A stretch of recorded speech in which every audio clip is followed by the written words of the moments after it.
Good afternoon. It's time for another Lunch and Learn webinar for the Northern BC Restoration Community of Practice.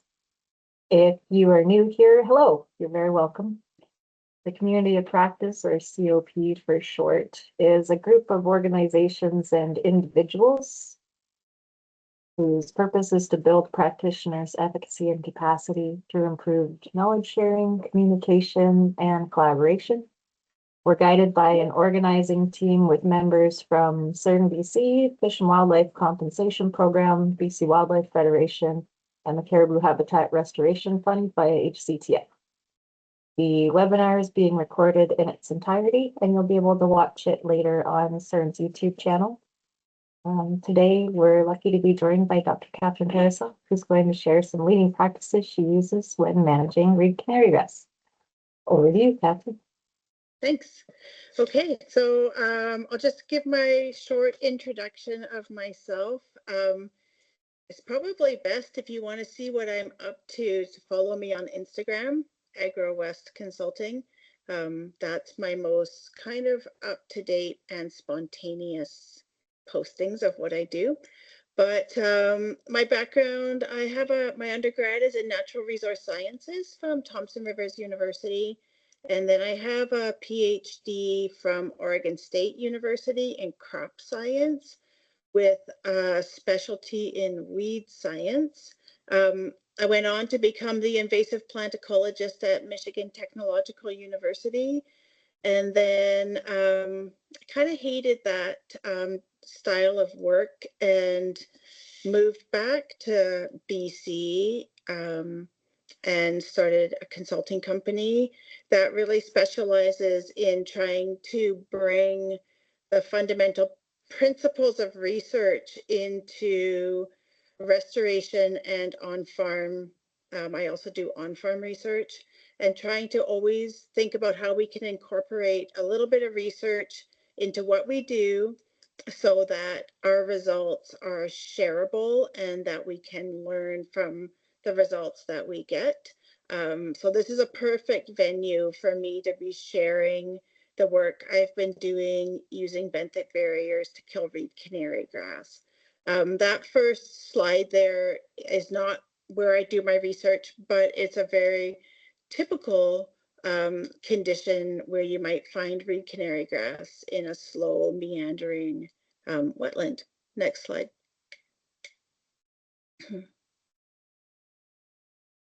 So if you're not familiar with reed canarygrass, yes, it's common in riparian systems, but it actually has a very wide ecological range. So that photo there, you can see a bike tire. It's taken in this gravel beside a paved bike path. It's perennial, it's rhizomatous. All parts of the plant float, and it reproduces from the seeds, rhizome fragments, stem fragments, and that's because it has this trait called rooting at the node. So when you run your hand up a grass stem, you're going to feel these lumps or bumps, or I call them knuckles, but they're nodes, and they are like meristematic tissue, so they can, if they hit the ground, they can send out roots and shoots. It's important before you try to start working with a plant that you understand the biology of the plant. And so I'm going to do a little bit of a review on the biology of this plant. Next slide. The ecological impacts, it quickly displaces native vegetation. It prevents the establishment of your restoration species. It destabilizes the bank. So you can see in that photo, the bank has been undercut, and then the reed canarygrass slumps off, like calves off, and we end up with the stream widening. We get more stream sedimentation just because of the erosion. It can actually, in a really slow stream, it can block fish passage. It can grow right across a slow moving stream. And then we also have higher stream temperatures and reduced oxygen, so it can greatly impact the biology of the stream for fish. Next slide. Here's our standard restoration practice. I took this photo in a farm field in Abbotsford, where they were doing BMP along their canals for restoring the riparian vegetation. So you can see I've circled the little restoration plant in there, but what they do is they just scrape a small area, they plant a containerized stock into it, and then they put a little area of cardboard around that to try to, clear some space, and sort of a handful of mulch on top. Not surprising, they will experience very low survival rates. And there was this study done in Wisconsin in 2007 where they planted about 4,700 plants, and these were shrubs and trees representing 22 species, and the average survival was 7%. And half the species, 11, had 0% survival. So this is a huge waste of time, effort, resources, hope to do it this way. Okay, next slide. When you're trying to identify reed canary grass, there's a few traits that, if you're not familiar with grass ID, that you need to become familiar with. So the stem sheaths, that's the part where it wraps around the stem, are thin, and they have this translucenty overlapping edging. That's the first top photo. Then the ligule, which is highlighted in the bottom photo with the arrow, it's quite long and thin, and might be sort of papery. Sorry, I'm getting a lot of, there we go. The color, which is also highlighted, is that yellowish, almost lignified spot where the leaf blade comes off. It's very prominent and yellow. And of course, the plant is big. It can be up to 2 meters or whatever that is in feet, 6 feet tall, and it has relatively coarse leaf blades. But it's always pulling off that leaf and looking at that color and ligule that will really be the defining feature, because there are a lot of big grasses out there. Okay, next slide. It also looks different throughout the growing season. So it starts with the seed heads being closed, and you could easily mistake it for, say, Timothy or orchard grass at that stage. And then the leaves open up when they're pollinating, not the leaves, the seed heads open up when they're pollinating, and then they close again into the fall and winter when they're into seed production. And then it has this very persistent yellowish, brown, gray leaf material. So that's on the far right. That is quite distinctive. Okay, next slide. When early in the growing season, it uses its rhizomes to initiate that rapid growth that we see. And then later in the season, it takes all those resources from the leaves and puts it into rhizome expansion. The plant will lodge over in the end of the summer and fall and create this very thick, dense leaf litter. Like in that photo, that's a foot deep of leaf litter. So when you think back to that original restoration practice of scraping an area and planting a little containerized stalk, which might only be 6 inches tall, it's going to get buried. Even if it survives the growing season, when all that reed canary grass lodges over, it will get smothered underneath that. Next slide. Rhizomes are critical to understand because a lot of people just use rhizomes and roots interchangeably and don't know the difference between the two. So rhizomes are underground stems. Like a strawberry plant will send a runner out over the surface and create a new strawberry plant. Rhizomes are doing the same thing, but it's underground and you don't see it. So that means it's a clonal plant. The rhizomes can spread out 12 feet in 1 year. They tend, they're not roots. Roots come off the rhizomes. They're very shallow, typically in the top 4 inches of the soil. So when you move soil, you're moving contaminated soil that is definitely full of rhizomes and seeds, but the rhizomes are ready to go and will sprout within days of being kind of moved to a new location. Okay, next slide. So this all comes from a manual produced out of Wisconsin. Basically, herbicides work, but if you're working in a riparian system, herbicides are off the table for you anyways, right? Can't use herbicide within a meter of the high water mark, not within a meter of where you see water, within a meter of the high water mark. So yeah, for most of us, no herbicides within the system where you're likely trying to control reed canary grass. Mowing doesn't work because all the growth sits below the soil, like just below the soil surface. Fire, no, because you're likely working in an aquatic system and all you would be doing is just removing leaf litter and possibly killing some of the beneficial plants that you want to stay. Tillage can work if you combine it with herbicide, but you're not likely going to till in an aquatic environment and you're not going to use herbicide. So no and no. Inundation is the practice of like cutting and then flooding. It might be able to work, but you got to mow it first. So now you've mowed an area and you've released all of the stems, which are of course, reproductive. And then you have to keep it under 18 inches of water for a year. So that's kind of an engineering marvel to be able to do that in a system. And then it brings us to benthic barriers. Yes, they work. And that's what I'm going to talk about next. Next slide. Okay, so I use 14 or 18 ounce PVC coated vinyl. I buy it from Midland Industrial Covers in Burnaby. This is the only thing I use now. There's lots of reasons not to use other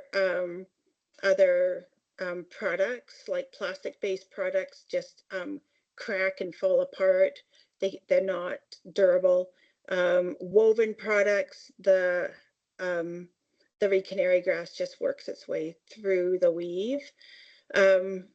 The benthic barrier, the PVC vinyl is good for at least 10 years. I have pieces that are going on 10 years now and there's almost no sign of wear. They're dirty, but they're not worn. It's lightweight, it's durable, it doesn't have any polyphenol whatever coatings, so it's considered fish friendly.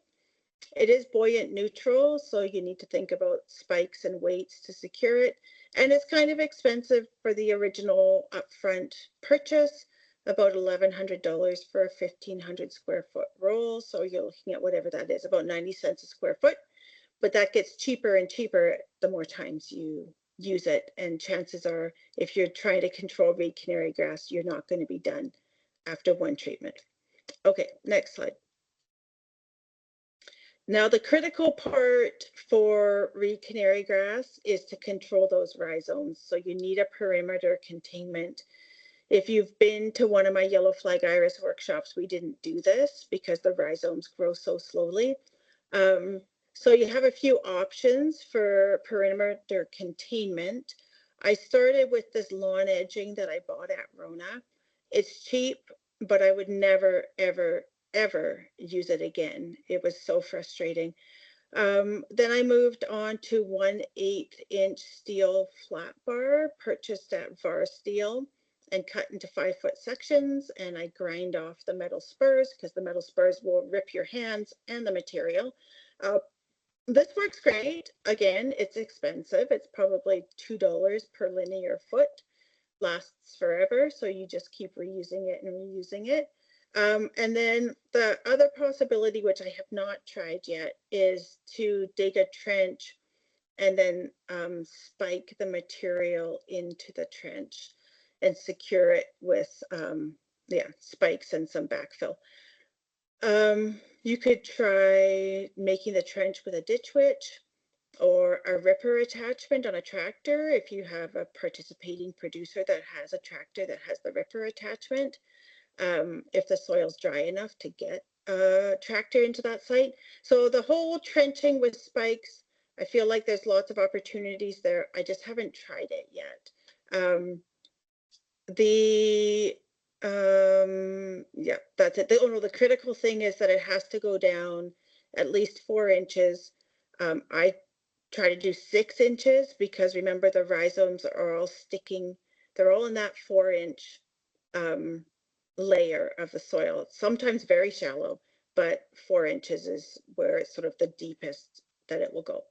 Okay, next slide. So that's what it looks like installed. So on the left, we have that plastic stuff from Rona. Super frustrating to work with. It's like trying to put a piece of paper in the ground, and it still has the coil memory. So you're always fighting it wanting to coil back up again. Versus the one on the right shows the metal, sheet metal installed, and you just use sledgehammers and just create a little wedge and then pound it in. Next slide. So the research I'm going to present is from trunchial wetlands. It was seeded to reed canary grass around the 1950s or 60s. It's not uncommon for people to say that they have 50 acres of reed canary grass. It's still sold as a forage species, so if you're working in that world, don't seed it as a forage species. Very, very low forage value. And even if you're working in conservation, check the label of the conservation seed mix because there's a good chance reed canary grass is included in that conservation seed mix. Okay, so here we have on the left unflooded and on the right is flooded. It's an uncontrolled section where the Thompson River drains into Kamloops Lake. Next slide. So started by Kamloops Naturalist Club, they got some PEF funding from BC Parks, and they asked me to come on board with using the PVC vinyl and what should we do about the rhizomes, and there's a bunch of questions. So originally we designed this as a 4-year project because we really didn't know how long is it going to take to kill these rhizomes, and we installed it the fall of 2022, lifted the year 1 treatment, 2023, year 2 treatment, 2024. Next slide. So here's what it looked like when we installed it. We mowed the site to the ground. It's really important if you do a full install, which I wouldn't recommend. We just did it because that's what we had to do. But you recall you're mowing all this plant material and you need to now contain it because it's reproductive, because of the nodes. So everything went underneath the barrier. Don't drag it off site. Don't try to rake it. Don't pile it. Don't do anything. Just put it under the matting. So we had 4 strips that were 10 feet wide by 60 feet long. And we put down that 15 centimeter deep perimeter edging to control it. We're working in a sea of reed canary grass here. So you have to control and contain what you're doing. But even if you were treating a small area, you still have to put the perimeter edging in, or the rhizomes will just grow out of your containment, out of your treatment.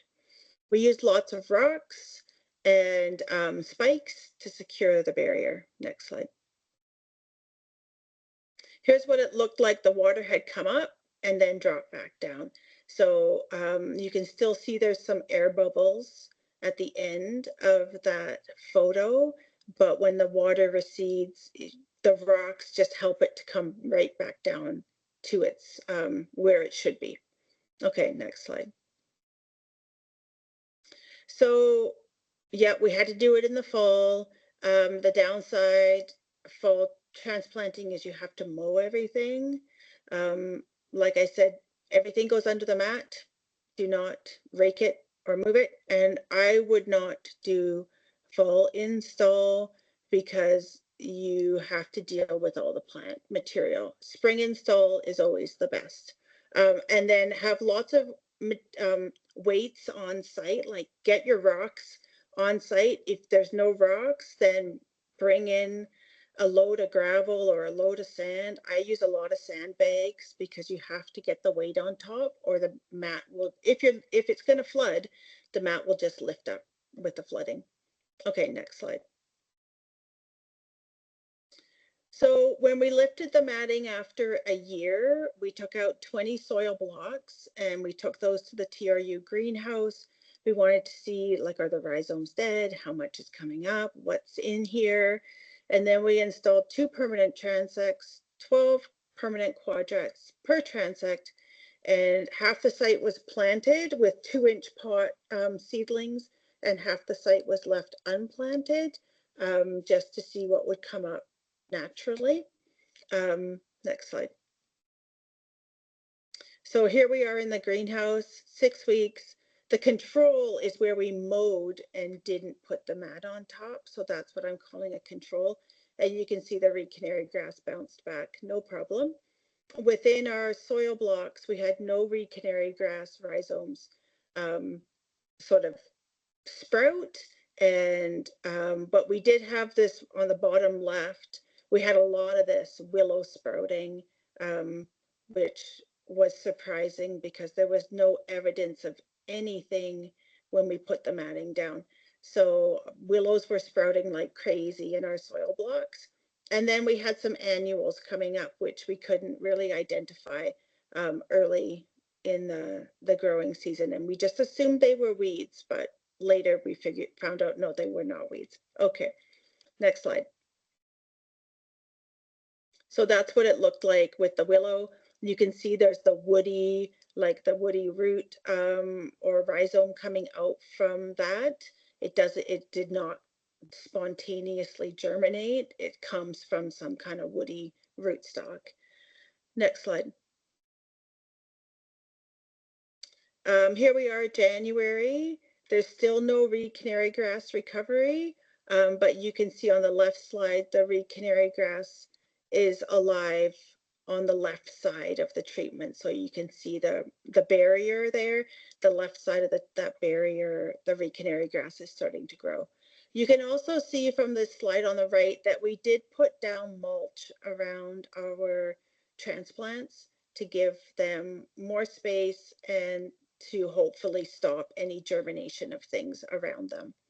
Okay, next slide. Here the water has receded, and you can see on that left photo, the willow is going crazy now. None of that willow was planted.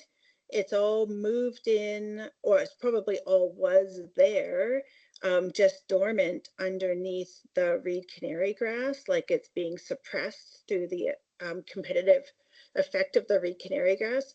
So it's all going crazy. And then on the left side of the left photo, you see our restoration plants, and you can see them across the top of the right photo. So they're all doing great. Next slide. So now here we are, September 2024. That mat has been lifted for basically a year. It's been a year since the transplanting happened, and recall these were 2-inch pots. So they went in and they were pretty small when they went in, and now some of them are just enormous and flowering, and they look fantastic. Okay, next slide. So here's a little overview. Willow has completely colonized that lower 2/3 of the treatment area. It goes from dry to quite wet at the bottom. We have a lot of annuals in that mid-moisture region where it's flooding, receding over freshet time. And then the wet zone, the bottom is really dominated by rushes and water smartweed. The reed canary grass reinvasion is mostly happening in that mid zone where the water's up and down during freshet. Okay, next slide. So here's our naturally recolonizing species by moisture condition. So you can see the interior willow, yep, really dominating the dry zone. Water smartweed and soft stem bulrush are dominant in the wet zone. Biden's or Baker's tick is pretty consistent across the whole thing. And then reed canary grass, it really, you see it in that moist mid zone. And that's because the water, it flooded and then it receded and then it flooded and it receded over and over again throughout the freshet season. Whereas the wet zone, I think it flooded and didn't recede down there. It just stayed flooded. And then the dry zone, it probably barely reached up there. Like it didn't really flood all the way up there. Okay, next slide. So none of this was planted. This is just natural. And here's what it looked like when you look into the willow. You can see the willow was really healthy, robust willow plants. Next slide.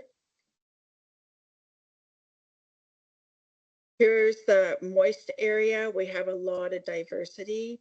You can see the Bidens there, or Baker's tick. Kind of looks like a maybe a hemlock, but it's not. I already described what's happening there. Next slide. And then here we are down in the wet zone where we have the rushes, the water smartweed, and none of this was planted. So this is all just naturally regenerating from either dormant stock suppressed through competition or from it being able to get underneath that perimeter barrier and move in quickly. But the size of everything makes me think it's all dormant stock that's been released. Okay, next slide. And what about the transplants? So here's the 5 species that we transplanted. And they all have really very good to excellent survival. So we're up close to 100% survival a year later. And next slide. But I want to highlight it's not just surviving, it's thriving. So the plants grew, like that's a picture of a hemp dogbane, which some people might be like, oh, that's almost a weed itself, but it's not invasive, it's native. And we did choose some plants specifically for their aggressive growth behavior. And so that hemp dogbane is doing great. And we still need to do some weeding out of the reed canary grass, but it's so important that these plants have the best opportunity, the strongest window of opportunity, so that they can claim the site instead of trying to struggle for existence on the site. This means planning ahead because it takes a year to kill reed canary grass. Okay, next slide. Now, recall it had originally started as a 4-year study. It's not like publishable because we just did it at one site, but 2 years, when we lifted the 2-year treatment, we did that in September, 2 years after, so 2024. And we did all the same stuff, permanent transects, soil blocks. We didn't leave half of it unplanted because we thought, why would we do that? We know that the reed canary grass comes back in, and we got the answers we wanted from year one. So we modified it. That's adaptive management. I love it. So we planted the whole thing. And then, of course, we switched to that 1/8 inch flat bar instead of the plastic lawn edging. And we also installed 2 permanent wells for monitoring water depth. Okay, next slide. Here's the soil blocks in the greenhouse from the 2-year treatment. And for me, it was a very stark difference. Like, yes, no reed canary grass is sprouting or rhizome survival, but there's also no willows. There's nothing. They were just void. There was nothing coming up. So I feel like 2 years is probably too long. If you want to capitalize on your native rootstock or your native rhizomes, your native tubers, bulbs, seeds. 2 years may be too long for that. Okay, next slide. Now, the other thing I want to highlight here, we are planting our 2-year treatment. We did everything the exact same, but that little red arrow shows that we left a 10-foot section of the benthic barrier because we are in a sea of reed canary grass and we don't want the 6-foot tall plants to then flop over and into our treatment. So this way they flop over onto the matting and they can't get into our restored area. Next slide. So in conclusion for this part, yes, reed canary grass is an incredible invader. It has many aspects that make it a successful invader, and trunk heel has the most intense invasion pressure that you will likely experience. Using these benthic barriers gives us this opportunity for restoration, a really good quality restoration where the plants have a window of time to get established without having to compete with an existing reed canary grass population. Rhizome containment is absolutely like imperative. It's non-negotiable. You have to do it if you want to have success with these treatments. Ideally, you would be treating upstream sites as well to limit reinvasion. You would start from your source, but that's not always possible. And there's likely going to be dormant natives just waiting for the opportunity to grow. So when you treat reed canary grass using the benthic barrier, just give it some time for your dormant natives. Don't automatically go in and use an agronomic seed mix. You may have a lot of native stuff already ready to go. And then if you want to supplement it with a native or an agronomic seed mix, you can do so sparingly after you see what you have first. Okay, next slide. So just as a quick summary, you use the metal edging, not plastic. Use 12-inch galvanized spiral spikes rather than with washers rather than zip ties. So with yellow flag iris, sometimes I use zip ties to connect pieces of material, which you can see in that left photo, but you can also see that the reed canary grass has snuck out of that little cut in the fabric. If you are connecting pieces of material, which you will be, overlap them by a foot. Use wood chips for transplants so that you don't, you can limit the competition from other species. You're going to continue to weed out reed canary grass, especially if your site floods and brings in new seeds, but it'll be a whole lot easier to do that working with a clean slate. And then leave that buffer of the benthic barrier around your treatment area. If you have reed canary grass next to your treatment area, that's going to flop in and reinvade. And the big thing is plan ahead. Take the year to kill the reed canary grass and do it properly so that you can have success, not frustration. And you will be able to really maximize the plant's growth potential, like your restoration plant's growth potential will be like incredible compared to what it is if you try to plant it into reed canary grass using our old methods. Okay, next slide. Now, you may be installing in a river system, so just a couple of tips from the field here. So the first site was Tronquil, it's a flooded wetland. I have a second site along the Deadman River that is in a wildly unpredictable freshet type system. And so a few tips for installing into a river system. You will want to install it low flow so that you can safely access the site. So in the spring before freshet, when the water is really low, that's the time. It's also easiest because the reed canary grass, of course, is very small and dormant, hasn't started growing yet. You can get good treatment install because you can see what you're working with. Make sure the overlapping barrier is in the direction of the stream flow, so you can see the stream flow there with the arrow, and then the overlap, where the fabric overlaps, is like downstream. Otherwise, it's just going to get ripped out by the water. Make sure that the rocks that you use to secure the mat to the bottom of the stream bank or the bottom of the stream spot are big enough to withstand freshet. Otherwise, they'll just get ripped out.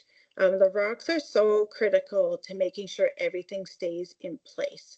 So use big rocks or use rocks that are sized appropriately for the volume of the water during freshet.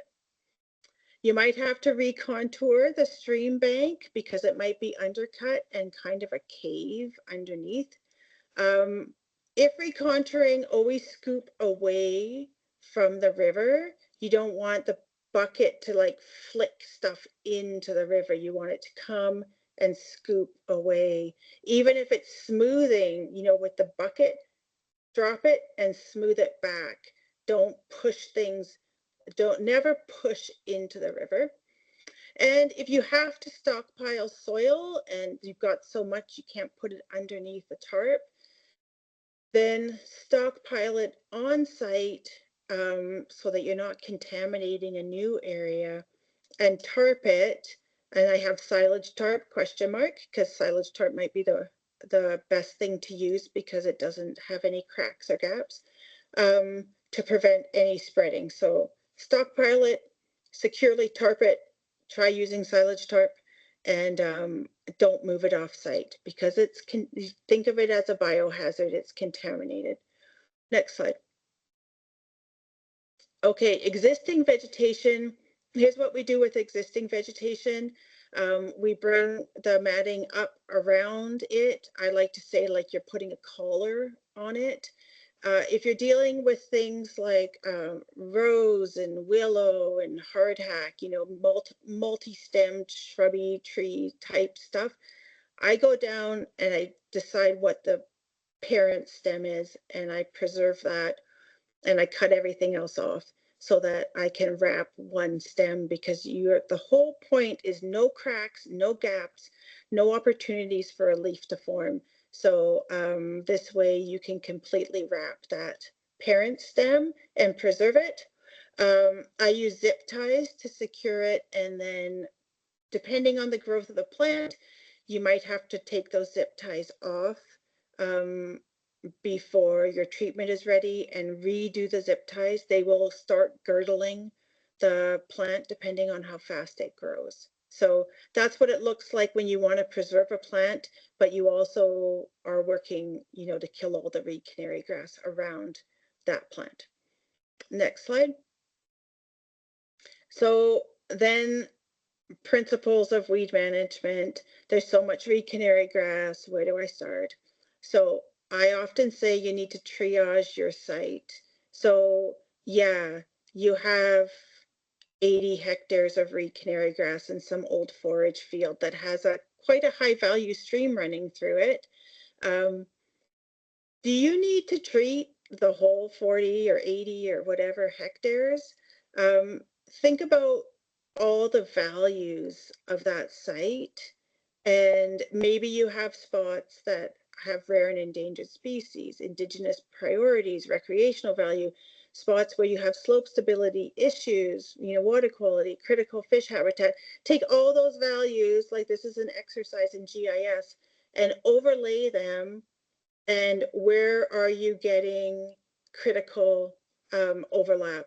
So you're going to get the best bang for your buck if you treat these 5 locations and then work out from those locations.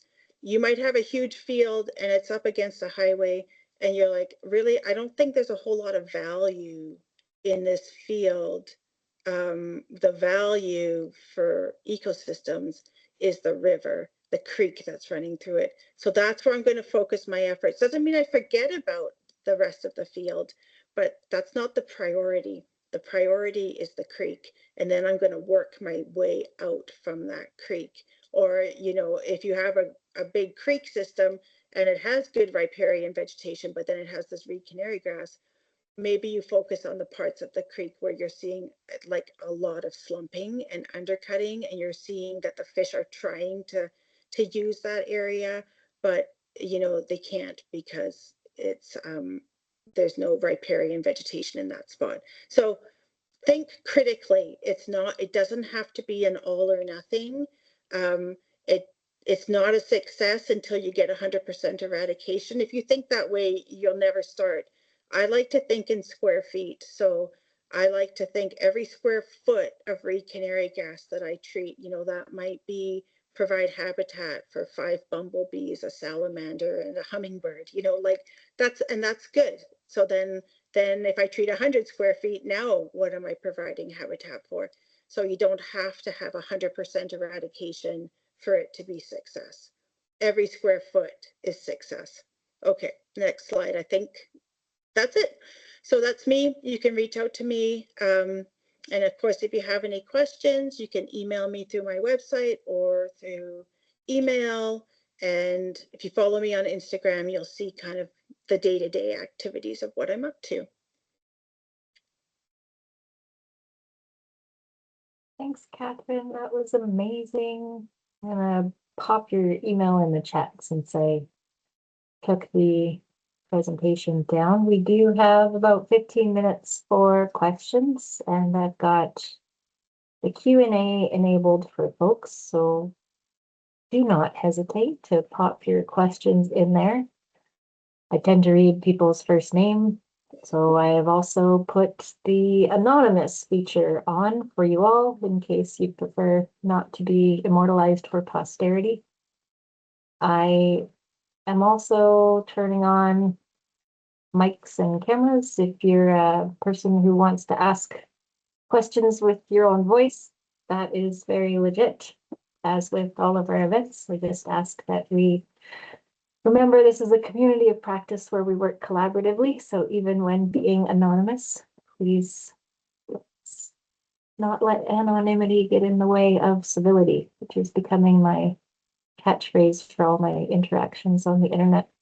Catherine, while we're waiting for questions, I know you had originally scoped discussing your UAV mapping on invasives in this same talk. Are there any top three tips you can share? Yeah, so yeah, we decided, May and I decided there just wasn't time to try to fit, you know, all that together. So the mapping, it works really well. I mean, it works like crazy for yellow flag iris, and it works well for the reed canary grass. You want to fly it at that winter, like that's why I showed that photo of that winter color. If you fly a site at that time, kind of like right now, before like the snow has melted, but nothing has leafed out yet, then that color of the reed canary grass, the dead leaf material, it really pops out.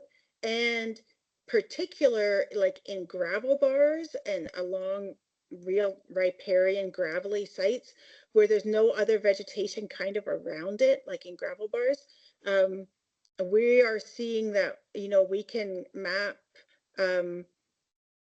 like little populations that aren't much bigger than your laptop. It's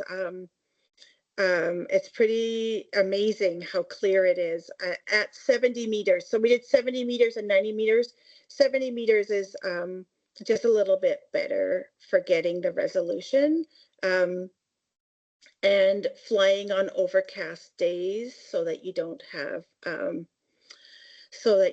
have shadows and stuff from the from any surrounding vegetation, like stems of trees and all that kind of stuff. So overcast days, 70 meters, and like right now, after snow melt, but before leaf out is like, it's just perfect to see it.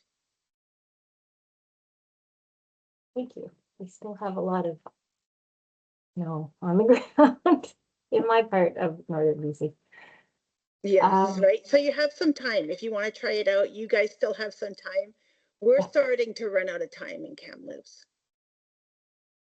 Everybody call me if you've got a drone and a license to operate. I will bounce between the Q&A and the chat for folks who are working that way, but I think I have the mic issue resolved. If anyone is interested, they can use the raise hand feature so I can triage appropriately. Jennifer, just because you had the first question in the chat, please go ahead. Thanks. I'm sorry, I missed some of the beginning of the presentation, so I do apologize if you've covered this. And I also apologize because I'm not in northern BC. I'm down on Vancouver Island, and somehow I got this invitation, and I've heard about your work and keen to learn more. So anyways, my question is about coastal systems and reed canary grass in estuaries or areas where they get tidally inundated, at least to some degree. And I'm curious if you would recommend this treatment in an area where the reed canary grass will get brackish water coverage at least part of the time. And also, does saltwater kill it? I'm really new to this. I think reed canary grass is kind of considered a low salt tolerant species. Just from the forage literature, it's not recommended on salty saline sites.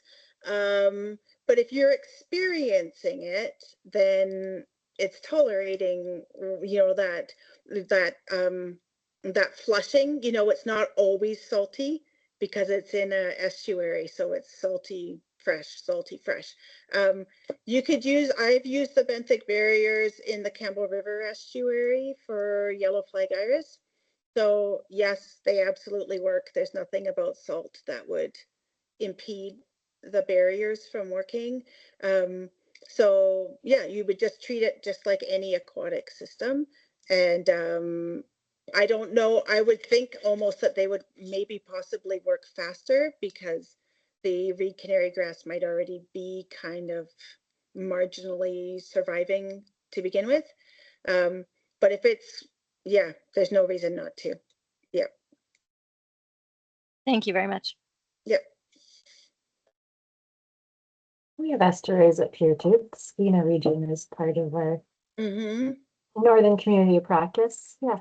Good question about salt tolerance and brackishness. The next question I see, trying to hit these in the order they're coming in, is from Betsy, who is asking if you're working with a local park or municipal jurisdiction, how do you help them prioritize ongoing maintenance work to fight against reed canary grass in the long term? Yeah. So I think the important thing is that prevention is key. Like, I don't show that little graph of like the cost benefit. You know, there's like, it's 100 to 1. Every dollar you spend on prevention is $100 in benefit of not having to treat it.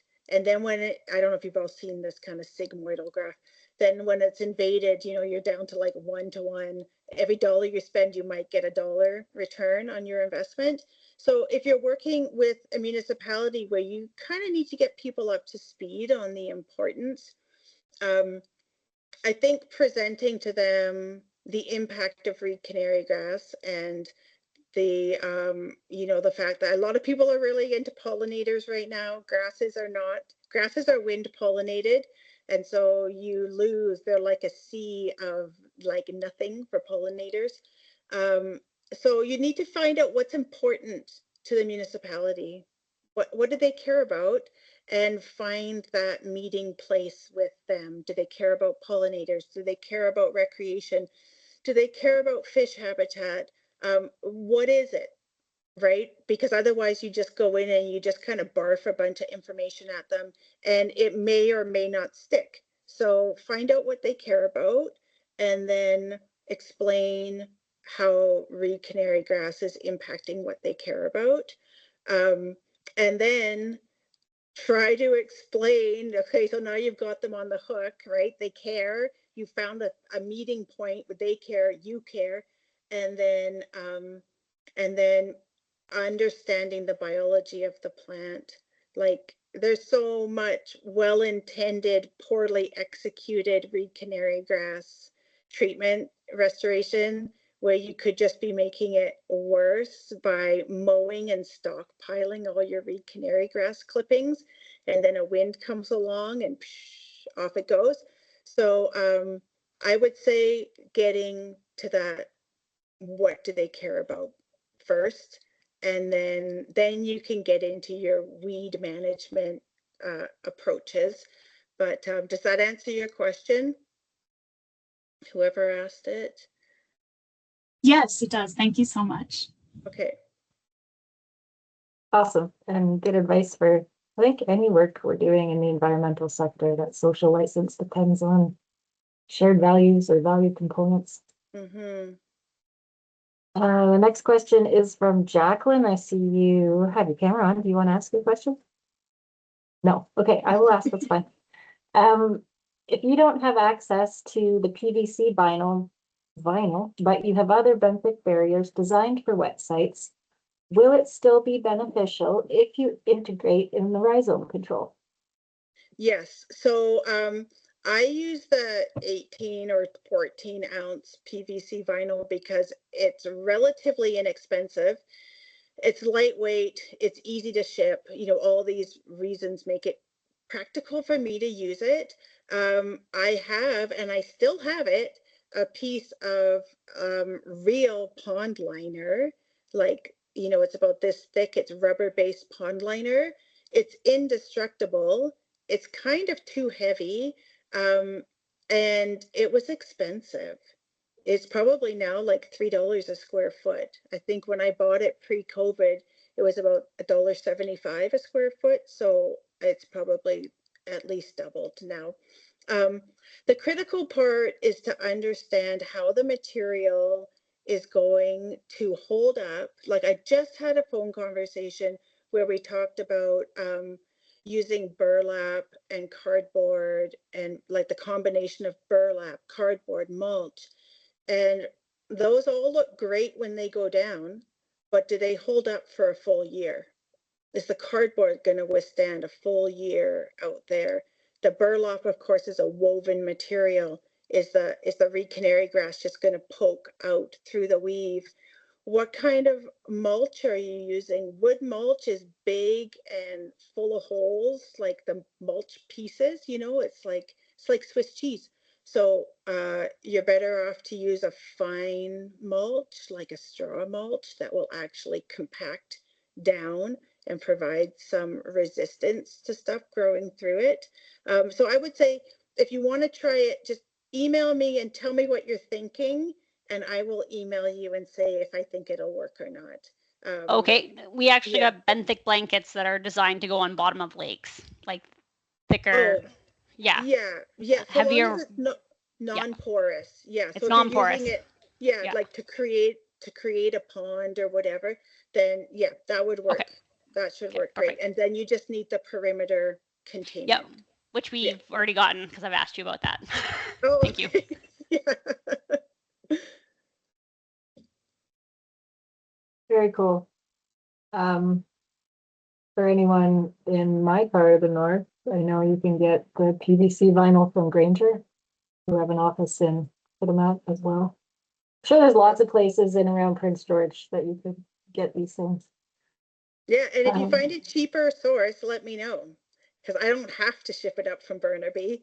I don't get any kind of a deal from them. So yeah, if you find it for cheaper, let me know. Yeah, maybe there's an entrepreneurial opportunity for someone there. Brokering PVC vinyl for benthic barriers. Well, with no other questions, Catherine, I think we will let you get on with the rest of your day. And again, thank you so much, hands up and hearts open, for sharing your knowledge and learnings with us today. Hopefully we can all learn from your successes and opportunities. Yeah, thanks for inviting me. My pleasure.